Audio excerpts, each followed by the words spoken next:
اس constitution amendment کی منظوری کے بعد ہوا ہے وہ بانی P T I Imran Khan پر اس کی تنخواہ میں کر دی ہے. ان پر حکومت کی طرف سے تاحکم تک جو ہے وہ ملنے پر پابندی لگ چکی ہے. وہ ایک الگ ڈیبیٹ ہے, ان پر ہم نے تفصیل سے پچھلے ولاگ میں جو ہے ہم نے بات کی کس طرح جو ہے حکومت کی طرف سے تاحیات حکم یا تاحکم جو ہے ان پر عمران خان پر پابندی لگ چکی ہے. ان کا تفصیل ہم نے پچھلے ولاگ میں آپ کے ساتھ ڈسکس کیا.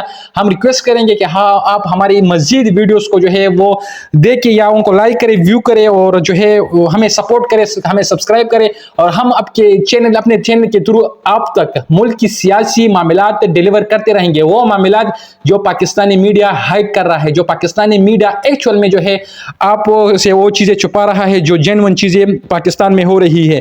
سب سے پہلے تو بات کریں گے کس طرح کنسٹیٹیوشن امینڈمنٹ پاس ہو گئی. کل کے ہم نے دیکھا کس طرح لوگوں کو ڈگیوں میں لے کر آئے, کس طرح جو ہے ویل چیئر پر اسٹریچر پر لوگوں کو لے کر آئے. کسی کا جو ہے ڈرپ لگا ہوا تھا, کوئی بیمار تھا, کون جو ہے ویل چیئر پر تھا, کسی کو اغوا کر کے لے آئے, کس کو جو ہے زبردستی زور زبردستی لے کر آئے. سینٹ میں جو ہے اجلاس شروع ہوئی, وہاں پر جو ہے کنسٹیٹیوشن امینڈمنٹ کا بل پیش کیا, منظور کروایا. پھر اس کے بعد قومی اسمبلی میں جو ہے وہ معاملات ہوئے, پھر وہاں سے بھی منظوری ملی.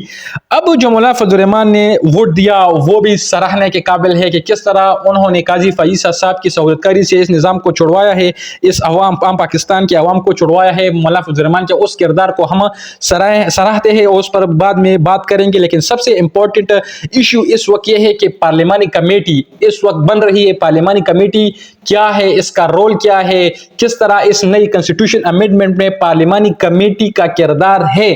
اب چونکہ یہ جو امینڈمنٹ منظور ہو چکی ہے تو اس میں چیف جسٹس کی تقاریر کے حوالے سے جو ہے معاملات ڈسکس ہوں گے. پارلیمانی کمیٹی جو ہے وہ تقریباً 12 جو ہے پارلیمانی لیڈران پر مشتمل ہوگی, جس میں 6 حکومت کی طرف سے اور 6 اپوزیشن کی طرف سے.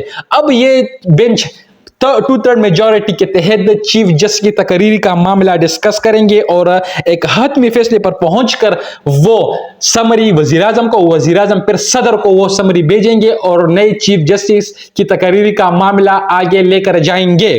اب جو کہ پارلیمانی کمیٹی کا اجلاس کل بلا لیا گیا ہے اور کل آخری دن سمجھا جاتا ہے کہ جو ہے chief justice supreme court Pakistan کی تقرری ہو جائے. کبھی کام ہے کہ اس کا جو ہے اگلا چیف جسٹس اناؤنسمنٹ اس کی کر دے. اب چونکہ پارلیمانی کمیٹی کا اجلاس تو کل بلا لیا گیا ہے, اس میں اپوزیشن بھی ہے, حکومت بھی ہے. اب پاکستان تحریک انصاف اس کمیٹی میں جائے گی. کیا پاکستان تحریک انصاف اس کمیٹی میں جو ہے اپنا جو ہے وجود ظاہر کرے گی؟ کیا پاکستان تحریک انصاف اس پارلیمانی کمیٹی میں جو ہے اپنی شرکت یقینی بنائیں گی؟ وہ الگ ڈیبیٹ ہے, کیونکہ وہاں پر مختلف پرسپیکٹو سامنے آ رہا ہے کہ ایک طرف سے وکلاء جو ہے تحریک کا آغاز کر رہے ہیں, کس طرح وہ انہوں نے خیبر پختونخوا اور اس کے علاوہ جتنے بھی وکلاء کے فورم سے ان سے رابطے میں ہے کہ کس طرح وہ اس تحریک کا آغاز کریں گے اور عدلیہ پر جو حملہ ہوا ہے اس کے خلاف ایکسٹینڈ لیں گے. وہ الگ ڈیبیٹ ہے. لیکن پاکستان تحریک انصاف کے لا فورمز اس کے ساتھ ساتھ بڑے رہنما یا پاکستان تحریک انصاف کی ڈیلیگیشن یہ دعویٰ کر رہی ہے کہ آپ ان کا بھی 2 ہی پرسپیکٹو ہے. ایک کہہ رہا ہے کہ آپ پارٹیسپیٹ کریں پارلیمانی کمیٹی میں اور آپ حکومت کی جو وہ اپنی مرضی سے جج لانا چاہتے ہیں آپ اس چیز کو ریزسٹ کریں. آپ چیف جسٹس منصور علی شاہ کی تقرری کا نوٹیفیکیشن مانگے یا اس چیز کو ظاہر کرے, فیور کرے چیف جسٹس منصور علی شاہ کو. اگر وہ چیف جسٹس بنے تو پاکستان تحریک انصاف کے ساتھ ساتھ یہ عام پاکستانی کے لیے بھی ایک خوشائند بات ہوگی. لیکن دوسری پرسپیکٹو یہ ہے کہ پاکستان تحریک انصاف چونکہ اس کنسٹیٹیوشن امینڈمنٹ کو نہیں مانتی, پاکستان تحریک انصاف اس فارم 47 کی وجود کو نہیں مانتی, تو کس طرح اگر آپ مانتے ہیں کہ یہ غیر آئینی امینڈمنٹ ہے, اگر آپ مانتے ہیں کہ یہ جو ہے ہم پر یہ حکومت امپوز کی گئی ہے, تو پھر کس طرح پاکستان تحریک انصاف کس منہ سے جو ہے اس پارلیمانی کمیٹی میں شرکت کرے گی؟ تو یہ 2 پرسپیکٹو بنا رہی ہے. وہ پاکستان تحریک انصاف کی پھر اپنی مرضی ہے کہ وہ کس طرح جاتے ہیں یا وہ نہیں جاتے, وہ الگ ڈیبیٹ ہے. پاکستان تحریک انصاف اپنے جو ہے انٹرسٹ میں جو ہے وہ الگ فیصلہ کرے گی.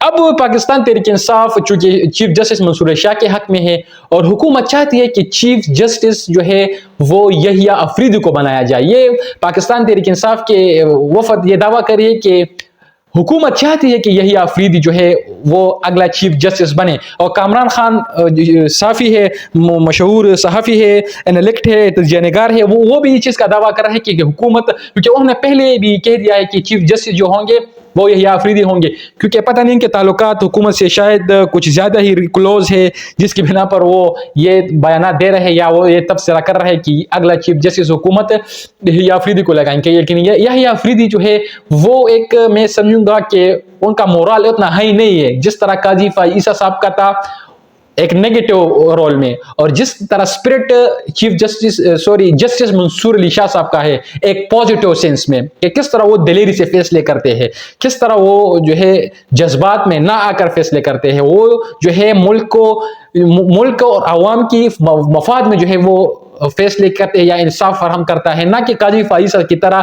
وہ نیگیٹو اسپرٹ سامنے لا کر غیر جانبدارانہ فیصلے کرتے ہیں. تو جو ہے حکومت یحییٰ آفریدی کو جو ہے وہ لائے گی, اور پاکستان تحریک انصاف چاہتے کہ منصور علی شاہ جو ہے وہ چیف جسٹس بنے. اب چونکہ یہ کالی آئین تو پاس ہو گئی ہے, اس میں سب سے بڑی فلاح جو میں سمجھتا ہوں وہ یہ ہوگی, یا پارلیمانی کمیٹی کے حوالے سے میں بات کر رہا ہوں, کہ اس کانسٹیٹیوشن کالی آئین ترمیم میں سب سے بڑی فلاح یہ ہے کہ اگر پارلیمانی کمیٹی وہاں پر 6 حکومت کی اور 6 اپوزیشن کے, اگر 6 جو ہے وہ چیف جسٹس منصور علی شاہ کے حق میں گئے اور 6 جو ہے وہ یحییٰ آفریدی کے حق میں گئے, اب معاملہ ڈرا ہوا تو پھر کیا ہوگا؟